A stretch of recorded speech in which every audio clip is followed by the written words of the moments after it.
Hi friends, welcome back to our YouTube channel. ನಾನು ನಿಮ್ಮ ನವೀನ್. ನಾನು ಇವತ್ತು ಆ್ಯಕ್ಚುಲಿ ಏನಪ್ಪ ಅಂತ ಹೇಳಿದ್ರೆ, ರಮ್ಯ ಆಗಿರೋ ಸ್ಥಿತಿಲಿ ಕಿಚನ್ ನೋಡ್ಕೊಳಕ್ಕಾಗಲ್ಲ. ಸೊ ರಮ್ಯ ಅಮ್ಮ ಮಾಡ್ತಾಯಿದ್ರು, ಪಾಪ ಅವ್ರಿಗೂ ಯಾಕೋ ಇವತ್ತು ಸ್ಟ್ರೈನ್ ಆಗಿತ್ತು. ಅದಕ್ಕೆ ನಾನು ಸ್ವಲ್ಪ ಹೊಸದಾಗಿ ಟ್ರೈ ಮಾಡೋಣ ಅಂದ್ಬಿಟ್ಟು ಇವತ್ತು ಮಧ್ಯಾಹ್ನ ಏಳಿಸ್ಕೊಂಡು ಚಿಕನ್ ಗ್ರೇವಿ ಮಾಡಿದ್ದೀನಿ. ಹೇಗಿರುತ್ತೆ ಅಂತ ತಿಂದಮೇಲೆ ಹೇಳ್ತಾರೆ ರಮ್ಯ ಅವರು. ಜೊತೆಗೆ ಏನಪ್ಪ ಅಂದರೆ ಇವಾಗ ರೈಸ್ ಇಡಬೇಕು. ಡೈರೆಕ್ಟ್ ಮ್ಯಾಟ್ರ್ ಬಂದ್ಬಿಟ್ಟ ಅಂದರೆ ಯಾವಾಗಲೂ ನನ್ನನ್ನು ಮತ್ತು ರಮ್ಯ ಇಬ್ಬರನ್ನೂ ನೋಡ್ತಾ ಇದ್ರಿ. ಮೊನ್ನೆ ಎಪಿಸೋಡಲ್ಲಿ ಬಿಗ್ ಬಾಸಲ್ಲಿ ಸುದೀಪ್ ಸರ್ ಎಲ್ರಿಗೂ ಊಟ ಕಳಿಸಿದ್ರು. ಅದು ನೋಡ್ಬಿಟ್ಟು ರಮ್ಯ ಹೇಳ್ತಾ ಇದ್ರು, ನೋಡು ನವೀನ್ ಯಾವುದನ್ನೇ ಆಗಲಿ ಕಲಿಬೇಕು ನೋಡು, ಸುದೀಪ್ ಸರ್ರೇ ಅಂಥ ಸೆಲೆಬ್ರಿಟಿಗಳೇ ಅಡುಗೆ ಮಾಡ್ತಾರೆ, ಅದರಲ್ಲಿ ಏನಿದೆ ಅಂತ. ಅದು ನಿಜನೇ, ಯಾವಾಗಲೂ ಹೆಣ್ಮಕ್ಳೇ ಮಾಡಬೇಕು ಅಂತೇನಿಲ್ಲ. ಸೊ ಹಂಗಾಗಿ ನಾನು ಹೇಳಿಸ್ಕೊಂಡು ಚಿಕನ್ ಗ್ರೇವಿ ಮಾಡಿದ್ದೀನಿ. ಬೆಳಗ್ಗೆ ಮತ್ತೆ ಬಿರಿಯಾನಿ ಮಾಡಿದರು, ಸೂಪರಾಗಿ ಮಾಡಿದರು. ಈಗ ನಾನು ಈವ್ನಿಂಗಲ್ಲಿ ಇದು ಮಾಡಿದ್ದೀನಿ. ಈಗ ರಾತ್ರಿ ಊಟಕ್ಕೆ ಅದು ಮಾಡಬೇಕು, ಏನೋ ಟೇಸ್ಟ್ ಮಾಡಬೇಕು, ನೋಡೋಣ. ಇವಾಗ ಬಿಸಿಗಿಟ್ಟಿದ್ದೀನಿ. ಇವಾಗ ರೈಸ್ಗೆ ಇಡ್ತೀನಿ ಗ್ರೇವಿ ಜೊತೆ. ಈಗ ಆಲ್ರೆಡಿ ಟೈಮ್ ಬೇರೆ ಆಗಿಬಿಟ್ಟಿದೆ, ಊಟದ ಟೈಮು. ಹಾಗೆ ಏನಪ್ಪ ಅಂತ ಹೇಳಿದ್ರೆ, ಮುಂಚೆ ಅಡುಗೆ ಮನೆ ನಾನು ಒಬ್ಬರನ್ನೇ ಇರ್ತಾ ಇರಲಿಲ್ಲ. ರಮ್ಯ ನಾನು ಇಬ್ಬರು ನಿಮ್ಗೆ ಗೊತ್ತು, ನೋಡ್ತಾ ಇದ್ರಿ, ಒಬ್ರಿಗೊಬ್ರು ಕಾಲು ಹೇಳ್ಕೊಂಡು ಅಡುಗೆ ಮಾಡ್ತಾ ಇದ್ವಿ. ರಮ್ಯ ಸಣ್ಣ ಪುಟ್ಟದಕ್ಕೆ ನಾನು ನೆನಪು ಬೇಕೇ ಬೇಕಿತ್ತು ಅವಳಿಗೆ. ನಾನಿಲ್ಲ ಅಂದರೆ ಅವಳಿಗೆ ಅದು ಅಡುಗೆ ಪರಿಪೂರ್ಣ ಅಂತ ಅನ್ನಿಸ್ತಾ ಇರಲಿಲ್ಲ. ಸೊ ನನಗೂ ಹಾಗೇನೆ, ರಮ್ಯ ಇಲ್ಲ ಅಂದರೆ ಅಡುಗೆ ಮನೇಲಿ ಬೋರ್ ಆಗುತ್ತೆ. ಅವಳು ಆದಷ್ಟು ಬೇಗ ಪಾಪು ದೊಡ್ಡದಾಗಿ ಅವಳು ಕಿಚನ್ಗೆ ಬರಲಿ ಅಂತ ನಾನು ಅನ್ಕೊತ ಇದ್ದೀನಿ, ಎಷ್ಟು ಬೇಗ ಬರ್ತಾಳೆ ಅಂತ. ಸೊ ಏನಪ್ಪ ಅಂದರೆ ಅವಳು ಬಂದರೆ ನಾನು ಸ್ವಲ್ಪ ಇನ್ನೂ ಆ್ಯಕ್ಟಿವ್ ಆಗಿರ್ತೀನಿ. ಈಗ ನೋಡಿ, ರಮ್ಯಗೋಸ್ಕರ ಒಂದು ಲೆಗ್ ಹಂಗೆ ಹೊಡ್ಸ್ಕೊಂಡು ಬಂದಿದ್ದೆ. ಅವಳಿಗೆ ಆ್ಯಕ್ಚುಲಿ ಏನಂದರೆ ಮೂಳೆ ಪೀಸ್ ಆ ಥರ ಇಷ್ಟ ಚಿಕನಲ್ಲಿ. ಅವಳು ಸ್ವಲ್ಪ ಬೆಂಡ್ ಥರ ಇರೋ ಪೀಸ್ ತಿನ್ನಲ್ಲ. ನಾವು ಅಷ್ಟೇ ಚಿಕನ್ ತರಕ್ಕೆ ಹೋದಾಗೆಲ್ಲ ಮ್ಯಾಕ್ಸಿಮಮ್ಮು ಚೆಸ್ಟ್ ಪೀಸಲ್ಲಿ ಆ್ಯಕ್ಚುಲಿ ಪ್ರೋಟೀನ್ ಎಲ್ಲ ಸಿಗುತ್ತೆ ಅಂತಾರೆ. ಬಟ್ ಬೆಂಡ್ ಪೀಸ್ ಬೇಡ ಅನ್ನೋದ್ರಿಂದ ನಾನು ಮ್ಯಾಕ್ಸಿಮಮ್ ಲೆಗ್ಗೆ ತರ್ತೀನಿ ಅಂಗಡಿಗೆ ಹೋದರೆ. ಸೊ ಇದು ಮಧ್ಯಾಹ್ನ ಆ ಥರ ನೆನೆಸ್ಕೊತಾ ಇದೆ ಹಳೆ ದಿನಗಳನ್ನೆಲ್ಲ. ನಾವು ಇಬ್ಬರು ಕುತ್ಕೊಂಡು ಇಲ್ಲಿ ಪಾಪು, ನಾನು, ರಮ್ಯ ಅವರೆಲ್ಲ ಅಡುಗೆ ಮಾಡಬೇಕಾದ್ರೆ ಆ ದಿನಗಳೆಲ್ಲ ಆದಷ್ಟು ಬೇಗ ಬರಲಿ ಅಂತ ಅಂದ್ಕೊತೀನಿ. ರೈಸ್ಗೆ ಇಡಬೇಕು. ಕುಕ್ಕರಲ್ಲಿ ಇಟ್ಟಿದ್ದಾರೆ ಅಂತ ಗೊತ್ತಿಲ್ಲ. ಮುಂಚೆ ಆದರೆ ನಂಗೆ ಗೊತ್ತಾಗ್ಬಿಡ್ತಾಯಿತ್ತು ಯಾವ್ಯಾವ ಪಾತ್ರೆ ಎಲ್ಲೆಲ್ಲಿರ್ತಿತ್ತು ಅಂತ. ಇವಾಗ ಕಿಚನ್ ಜವಾಬ್ದಾರಿ ಪೂರ್ತಿ ನಮ್ಮ ಅತ್ತೆ ಇರೋದ್ರಿಂದ ಯಾವ್ಯಾವ ವಸ್ತು ಎಲ್ಲೆಲ್ಲಿದೆ ಗೊತ್ತಾಗ್ತಿಲ್ಲ.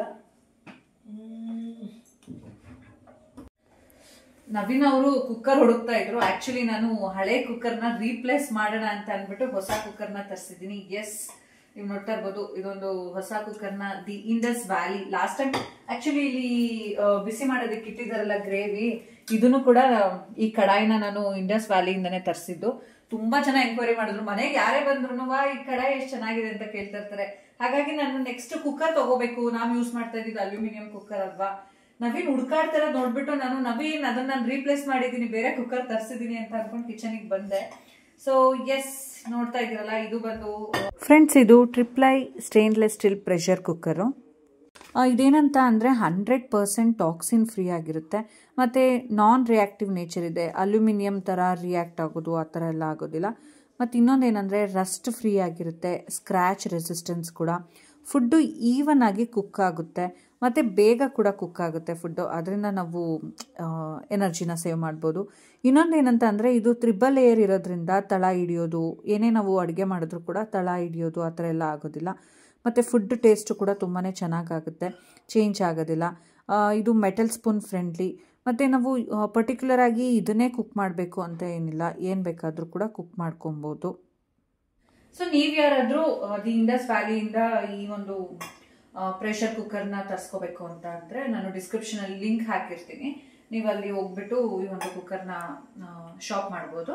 ಹಾಗೆಯೇ ನೀವೇನಾದ್ರು ನನ್ನ ಕೂಪನ್ ಕೋಡನ್ನ ಯೂಸ್ ಮಾಡಿದೆ ಆದರೆ ನಿಮಗೆ 12% ಡಿಸ್ಕೌಂಟ್ ಕೂಡ ಇರುತ್ತೆ. ಸೊ ನವೀನ್, ಇದನ್ನ ವಾಶ್ ಮಾಡ್ಬಿಟ್ಟು ಈಗ ರೈಸ್ಗೆ ಇಟ್ಬಿಟ್ಟು. ಖಂಡಿತ ರಮ್ಯ, ವಾಶ್ ಮಾಡೋಕ್ಕೂ ಎಷ್ಟು ಚೆನ್ನಾಗಿದೆ ನೋಡಿ ರಮ್ಯ ಅಲ್ವಾ. ಚೆನ್ನಾಗಿದೆ. ಲಾಸ್ಟ್ ಟೈಮು ಅಷ್ಟೇ ತರಿಸಿದಾಗ ನೀನು ವಾಶ್ ಮಾಡ್ಬೇಕಾದ್ರೆ ಈ ತರ ಪಾತ್ರೆಗಳಿದ್ರೆ ಎಷ್ಟು ಪಾತ್ರೆಗಳನ್ನಾದ್ರೂ ತೊಳಿಬಹುದು ಅಂತಿದೆ.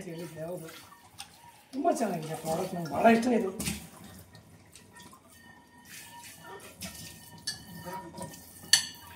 ಗ್ರೇವಿ ಕೂಡ ಬಿಸಿ ಆಯಿತು, ಆಫ್ ಮಾಡಿದ್ದೀನಿ.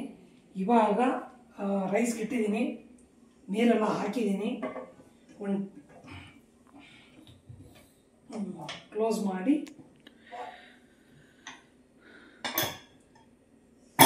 ವಿಷಲ್ನ ಹಾಕಿ ಕುಕ್ಕರ್ನ ಆನ್ ಮಾಡಿ ಇಟ್ಟಿದ್ದೀನಿ. ಗ್ಯಾಸ್ ಆನ್ ಮಾಡಿ, ಸ್ಟವ್ನ ಆನ್ ಮಾಡಿ ಸ್ಟವ್ನ ಗ್ಯಾಸ್ ಸಿಲಿಂಡರ್ ಬೇರೆ ಇದು ಸ್ಟವ್ ಅದನ್ನ ನಾನು ಹೇಳಿದ್ದು ಸ್ಟವ್. ನೀನೇನಂದ ಹೇಳು? ಏನ್ ಹೇಳಿದೆ? ಕುಕ್ಕರ್ನ ಆನ್ ಮಾಡಿ ಇಟ್ಟು ಅದೇನೋ ಅಂದೆ. ಅದೇನೋ ಅಂದೆ. ಗ್ಯಾಸ್ ಆನ್ ಮಾಡಿ ಇಟ್ಟಿದ್ದೀನಿ. ಲಾಸ್ಟ್ ಟೈಮ್ ಏನ್ ಮಾಡಿದ್ದೆ ಗೊತ್ತಾ, ಒಂದ್ಸಲ ಮಾತಾಡ್ಕೊಂಡು ನಿನ್ ಜೊತೆ ಫೋನಲ್ಲಿದ್ದೆ. ನನ್ ಜೊತೆ ಫೋನಲ್ಲಿದ್ದೆ? ಯಾರ ಜೊತೆ ಫೋನಲ್ಲಿದ್ದೆ? ನಿನ್ ಜೊತೆ ಫೋನಲ್ಲಿ ಇದ್ಕೊಂಡು. ಯಾವತ್ತೇಳು? ಅಕ್ಕಿ ಹಾಕಿದೀನಿ, ನೀರೇ ಹಾಕಿಲ್ಲ, ಅದಕ್ಕೆ ಹಂಗೆ ಇಟ್ಬಿಟ್ಟಿದ್ದೀನಿ. ವಿಷಯ ಬರ್ತಾನಿಲ್ಲ, ಫುಲ್ಲು ಊಷ್ಟು ಅದು ಕುಕ್ಕರು ಆಗ್ಬಿಟ್ಟಿತ್ತು. ನಾನು ಆಮೇಲೆ ನೆನ್ಪು ಮಾಡ್ಕೊಂಡು ನೀರ್ ಹಾಕಿದ್ದೀನಿ ಇಲ್ವಾ ಏನಿದು ಅಂತ ತಗೊಂಡ್ ನೋಡ್ತೀನಿ, ಎಲ್ಲ ಫುಲ್ ಕರ್ಗ ಆಗ್ಬಿಟ್ಟಿದೆ. ಇವಾಗ ಹಾಕಿದಿರ ತಾನೆ? ನೀರ್ ಹಾಕಿದ್ದೀನಿ ಹಂಗೆ, ಅದೊಂದು ಅಡ್ವರ್ಟ್ ಮಾಡ್ಬಿಡ್ತೀನಿ ರೈಸ್ ಮಾಡೋ ಟೈಮಲ್ಲಿ. ಅದೊಂದು ಕನ್ಫ್ಯೂಷನ್ ಆಗುತ್ತೆ. ಅದಕ್ಕೆ ಯಾರ ಜೊತೆನೂ ಫೋನಲ್ಲಿ ಮಾತಾಡ್ಬಾರ್ದು, ಅಡುಗೆ ಮಾಡ್ಬೇಕಾದ್ರೆ. ಹಾಗೆ ಇವಾಗ ರೈಸ್ ಇಟ್ಬಿಟ್ಟು ಬಂದೆ. ತುಂಬ ಬೇಜಾರಾಗುತ್ತೆ. ರಮ್ಯಾ ಲಾಸ್ಟ್ ಪ್ರೆಗ್ನೆನ್ಸಿಲಿ ನಾನು ಈ ಟೈಮಲ್ಲಿ ಅವ್ರನ್ನ ಬಿಟ್ಟು ಟ್ರಿಪ್ಗೆಲ್ಲ ಹೋಗ್ತಾಯಿದ್ದೆ. ಇವತ್ತು ಬೆಳಗ್ಗೆಯಿಂದ ನಾನು ಮನೆಯಿಂದ ಆಚೆಗೆ ಹೋಗಿಲ್ಲ ಇವತ್ತು. ಅಂದರೆ ಇವತ್ತು ಸಂಡೇ ರಜೆ ಇತ್ತಲ್ಲ ಅಂದ್ಬಿಟ್ಟು ನಾನೇನು ಮಾಡಿದೆ, ರಾತ್ರಿ ಮಗು ನಾನು ನೋಡ್ಕೊತೀನಿ ರಮ್ಯಾ ಅಂದ್ಬಿಟ್ಟು ನಾನು ರಮ್ಯಾ ಜೊತೆ ಮಗು ನೋಡ್ಕೊತಾ ಇದ್ದೆ. ಒಂದು 12:30 1 ಗಂಟೆ ತನಕ ರಮ್ಯಾ ನೋಡಿಕೊಂಡ್ರು. ಆಮೇಲೆ ಸ್ವಲ್ಪ ನಾನು ನೋಡ್ಕೊತಾ ಇದ್ದೆ. ಪಾಪ ಹಾಲ್ಗಿಲ್ಗೆಲ್ಲ ಕೇಳಿದಾಗ ಅವರೇ ಎದ್ದು ಕೊಡ್ತಾಯಿದ್ರು.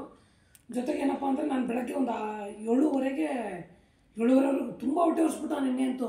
ಅದೇನೋ ಅವ್ರು ದೊಡ್ಡಮ್ಮ ಬಂದಾಗೆಲ್ಲ ಹೆಸರು ಮಲ್ಕೊಂಡ್ಬಿಡ್ತಾನಂತೆ.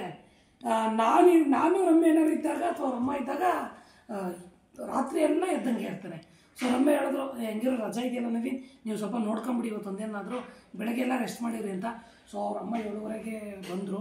ಪಾಪ ಅವರು ಎಲ್ಲ ಕಾಫಿ ಎಲ್ಲ ಮಾಡ್ಕೊಂಡು ಕುಡಿದು 7:30 ಬಂದು ನಮ್ಮನ್ನು ಕಳಿಸಿದ್ರು, ನೀವು ಹೋಗಿ ಮಲ್ಕೊಳ್ಳಿ ಅಂತ. ನಾನು ಮಲ್ಕೊಂಡು 10:00 ಆ ಥರಗೂ ರಜೆ ಆಯ್ತಲ್ಲ ಸ್ಕೂಲು. ಇಬ್ಬರು ಜೊತೆಲಿ ಬೆಳಗ್ಗೆ ಇವತ್ತು 10:00 ಎದ್ದಿದ್ದು. ಎದ್ದ ತಕ್ಷಣ ಬೆಳಗ್ಗೆ ಅವರೇ ಟಿಫನ್ ಎಲ್ಲ ಮಾಡಿದ್ರು ಮಾಡಿದ್ದು. ಆ್ಯಕ್ಚುಲಿ ಏನಾಗ್ಬಿಡುತ್ತೆ ಅಂತ ಅಂದರೆ, ಅಮ್ಮಂಗೂ ಸ್ವಲ್ಪ ಹೆಲ್ತ್ ಸರಿಗಿರಲ್ಲ. ಅವರು ಏನು ಮಾಡ್ತಾರೆ ಅಂದರೆ, ಮ್ಯಾಕ್ಸಿಮಮ್ ನಾವು ಒಂಥರ ಶಿಫ್ಟ್ ಥರ ಮಾಡ್ಕೊಂಬಿಟ್ಟಿದ್ದೀವಿ. ಅವನೇನಂದರೆ ಬೆಳಿಗ್ಗೆ ಎಲ್ಲ ನಿದ್ದೆ ಮಾಡಿರ್ತಾನೆ, ರಾತ್ರಿ ಎಲ್ಲ ಮಲ್ಗಲ್ವಲ್ಲ. ಅವಾಗ ಅವನಿಗೆ ಫೀಡ್ ಮಾಡಿಸಾದ್ಮೇಲೆ ಅವ್ನು ಸುಮ್ಮನೆ ಆಟಾಡಲ್ಲ, ಕುಯ್ ಅಂತ ಅಳ್ತಾನೇ ಇರ್ತಾನೆ. ಏನಾದರೂ ಅವ್ನಿಗೆ ತೊಡೆ ಮೇಲೆ ಹಾಕ್ಕೊಬೇಕು, ಸಮಾಧಾನ ಮಾಡಬೇಕು, ತೊಟ್ಲಲ್ಲಾಗಿ ತೂಗಬೇಕು. ಸೊ ಒಬ್ಬರೇ ಕಂಟಿನ್ಯೂಸ್ ಆಗಿ ನೋಡ್ಕೊಳ್ಳೋದಕ್ಕಾಗಲ್ಲ. ನಾನು ಒಬ್ಬಳೇ ನೋಡ್ಕೊತೀನಿ ಅನ್ನೋದಕ್ಕೂ ಆಗಲ್ಲ, ಸ್ವಲ್ಪ ಗ್ಯಾಪ್ ಬೇಕಾಗುತ್ತೆ, ಎಲ್ರಿಗೂ ಸ್ವಲ್ಪ ಟೈಮ್ ಬೇಕು. ಸೊ ನಾನು ಅಮ್ಮ ಒಂದು 12 ಗಂಟೆ 12:30 ಆಗಿತ್ತಲ್ವ ನವೀನ್, ನಾನು ನಿನಗೆ ಫೋನ್ ಮಾಡಿದಾಗ ನವೀನ್ ಮೇಲ್ಗಡೆ ಹೋಗಿ ಮಲ್ಕೊಂಡಿದ್ರು. ಆಮೇಲೆ ಫೋನ್ ಮಾಡಿದೆ. ಆಮೇಲೆ ಅಮ್ಮನ ಕಳಿಸಿದ್ವಿ. ಅಥರ್ವಂದು ಒಂಥರ ಕ್ವಾಟ್ಲೆ, ಅವನ ಪಕ್ಕ ಒಬ್ರು ಇರಲೇಬೇಕು, ಅದರಲ್ಲೂ ಅವ್ರ ಪಪ್ಪನೇ ಬೇಕು ಅಂತಾನೆ. ಸೊ ಅವ್ರು ಅಥರ್ವನ್ ಮಲಗಿಸ್ಬಿಟ್ಟು ಆಮೇಲೆ ಅಲ್ಲಿವರೆಗೂ ಅಮ್ಮ ನಾನು ಈ ಪಾಪನ ನೋಡ್ಕೊತಾ ಇದ್ವಿ. ಆಮೇಲೆ ಸ್ವಲ್ಪ ನೀವು ಹೋಗಿ ಮಲ್ಕೊಳ್ಳಿ ಅಂತ ಅಂದ್ಬಿಟ್ಟು ಅಮ್ಮನ ಕಳಿಸಿದ್ರು. ನವೀನ್ ಬಂದು ನೋಡ್ಕೊಂಡ್ರು. ಅವ್ನಿಗೆ ಇವತ್ತು ಸ್ವಲ್ಪ ಪರವಾಗಿಲ್ಲ. ನಾನು ಇಮಿಡಿಯೇಟಾಗಿ ಡಾಕ್ಟರ್ ತೋರಿಸ್ದೆ. ನಾವು ಚಿಕ್ಕವರೆಲ್ಲ ಇದ್ದಾಗ ಕಣ್ಣು ಕುಟ್ಟಿಗೆ ಅಂತ ಹೇಳ್ತಾ ಇದ್ವಿ. ಈಗ ಅದೇ ಇನ್ಫೆಕ್ಷನ್ ಏನೋ ಅಂತ ಹೇಳಿದ್ರು, ಸ್ವಲ್ಪ ಊದಿತ್ತು, ಕಡಿಮೆ ಆಗಿದೆ. ಆಮೇಲೆ ನನಗೂ ಏನಾಗಿದೆ ಅಂದರೆ, ಈಗ C-section ಆಗಿರೋದ್ರಿಂದ ತುಂಬ ಹೊತ್ತು ಕೂತ್ಕೊಳ್ಳೋದಕ್ಕಾಗಲ್ಲ, ಅವನನ್ನು ತೊಡೆ ಮೇಲೆ ಹಾಕ್ಕೊಂಡು. ಸೊ ಮಲ್ಕೊಂಡಂಗೆ ಇರಬೇಕಾಗುತ್ತೆ. ನಾನು ಅಥರ್ವ ಹಿಂಗೆ ಹುಟ್ಟಿದ ಟೈಮಲ್ಲಿ ನಾನು ಮಂತ್ರಾಲಯ ಅಂತೆ ಫುಲ್ಲು ಆ ಟೈಮಲ್ಲಿ ಇವರು ಟ್ರಿಪ್ಪು ಹೊಟ್ಟೋಗಿದ್ರು. ಅಂದರೆ ಏನು ಗೊತ್ತಾ, ಹೋಗ್ಬಾರ್ದು ಅಂತ ಅಲ್ಲ, ಯಾವಾಗಲೂ ಗಂಡ ಆದವ್ನು ನನ್ನ ಮುಂದೆನೇ ಇರಬೇಕು ಅಂತ ಅಲ್ಲ.